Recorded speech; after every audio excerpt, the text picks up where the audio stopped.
Okay, hi everybody. So we needed to do some load testing to prove that a pull request that we were going to make wouldn't break Kazoo. So we had to figure out how to do load testing easily across a relatively realistic cluster, and so we decided to use EC2 to do that because OTF has some free or low-cost compute resources from Amazon. So that's what we're going to talk about. Trying to do SIT on EC2 is way beyond my technical level. I'm not very technical at all, but apparently people have done it. So that was one thing we had to kind of contend with. We wanted it to be a multi-node cluster so that we could kind of identify where bottlenecks were. That wasn't the point of the test, but you know, this way we could potentially add additional resources if a particular service was a bottleneck. The test involved the EDR capability, which will be talked about a little bit later. So what we wanted was to automatically set up a bunch of queues and users, phone numbers and call flows, so that we could then get, I can see that's duplicated there. That's what comes with writing the thing very late at night. So we wanted to get a whole bunch of calls into AC/DC so that we could then get events out through EDR and make sure that that wasn't going to impact the performance of the system. And we needed to do lots of concurrent calls across many accounts and across many call flows and queues. So those were the goals of the testing. So what we did was to set up a bunch of different server nodes, and they were all M4 large in, I think, the East Zone, US East.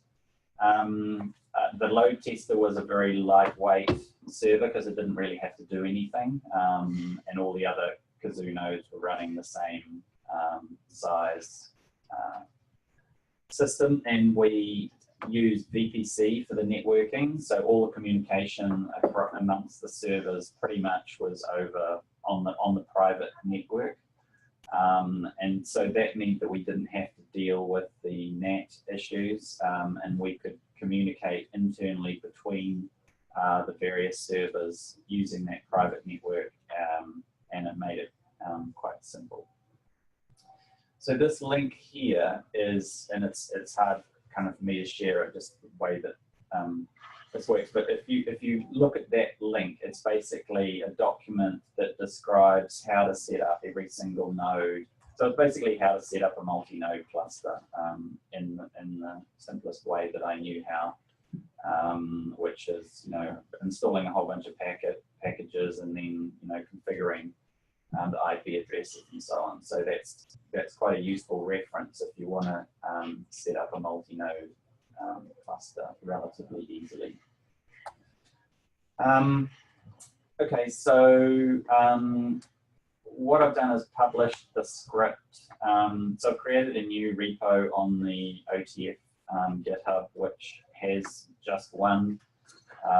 So we have a whole bunch of scripts that we use internally, and they're not really they're kind of pretty horrible, and none of the developers are happy to expose them publicly because they get embarrassed.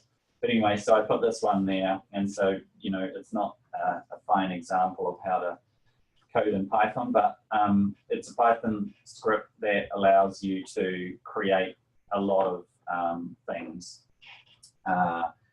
It's not particularly extensible. It was written for this specific use case, but it's really easy to set up and configure. Basically, all you need to do is change the crossbar URL and then run the command. So this will create 10 accounts with 20 users in each account with 5 AC/DC queues, and depending on how you specify the num per queue. So we ran into some issues. The original idea was to just have a call flow with an IVR and then have the script pick, put in DTMF tones, and that just got too hard. So that's why we added that flag num per queue. But it would be very easy to change this script to not do AC/DC, but to just send calls to users or whatever. So it was specific for this test, but it would be easy for someone to change it. So feel free to do that.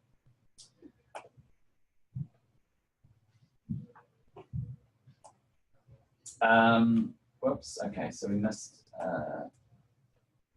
Okay, so there's a thing called Sippy Cup, which is a Ruby program, if that's the right word, I think it is. And it's a wraparound SIP-P, so I don't know if anyone's used SIP-P, but SIP-P is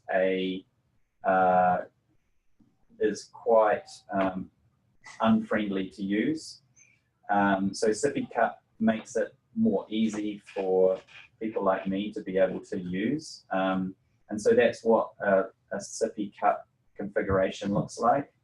So you just set up a set of steps. You tell it how many calls per second, and so on. The hardest thing was this to thing, because that wasn't really documented anywhere. But anyway, so that allows that will when you run the test, it will make the call. It will send the invite to that particular SIP URI, which is what I needed in order to get calls into multiple different call flows.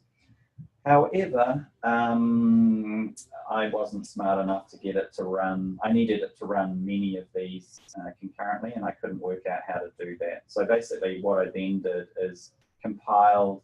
You can, within Sippy Cup, with that simple configuration, then compile it into the SIP-P XML file, which is a horrible looking thing that you've kind of had to hand code in the past. So this will generate that file and a media file as a PCAP.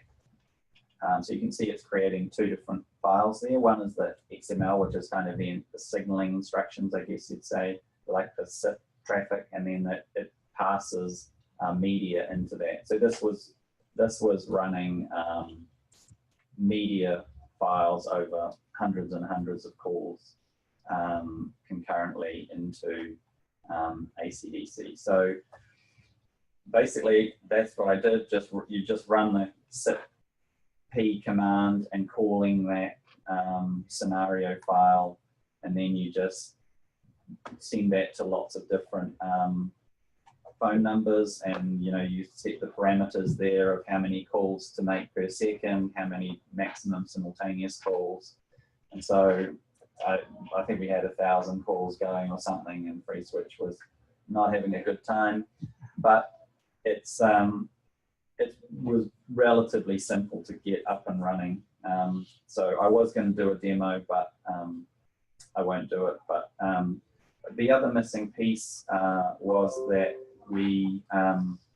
so Noah had set up a Zabbix server. So we installed Zabbix clients on each of these servers, and that was pushing the statistics up to the Zabbix servers. So that was how we were able to track the impact of the EDR module. So we ran the test with EDR not even installed, then we installed EDR, we ran the same test again, then we turned EDR on and we ran the same test again. And I just disconnected.